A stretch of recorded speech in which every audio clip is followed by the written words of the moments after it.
গরম গরম ভাতের সাথে করলা ভর্তাটা খুবই ভালো লাগবে। একবার করে খাবেন, বারবার খেতে ইচ্ছা করবে। প্রথমে আমি করলাগুলো ধুয়ে কেটে নিয়েছি, সাথে একটা আলু কুচি করে নিয়েছি। তারপরে এখন আমি প্যানে তেল বসিয়ে দিলাম। তেলটা গরম হওয়ার পরে আমি করলাগুলো দিয়ে দিব। আমি লবণ মাখাইনি করলাতে, এভাবে আমি ভেজে নিয়েছি। এখন আমি উঠাই নিব, হয়ে গেছে। ওই তেলে আমি আলু দিয়ে দিব। আলুতেও লবণ দিইনি, এইভাবে ভেজে নিয়েছি। আলুগুলোও হয়ে গেছে, এখন আমি উঠিয়ে নিব।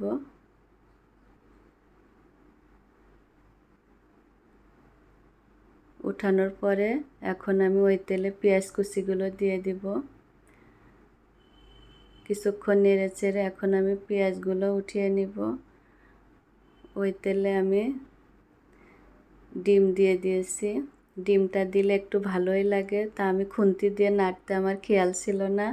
আমি সেকনি দিয়ে নেড়েছি, এই যে সেকনিতে লেগে গিয়েছে অনেকখানি ডিম। তারপর ডিমটা উঠানোর পরে আমি শুকনা মরিচ দিয়েছি।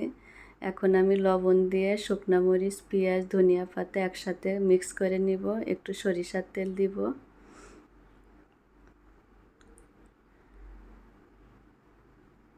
এখন আমি করলাগুলো একসাথে মিক্স করে ভর্তা বানিয়ে ফেলবো। একবার বানিয়ে খাবেন, মনে হবে যে বারবার খেতে ইচ্ছা করবে।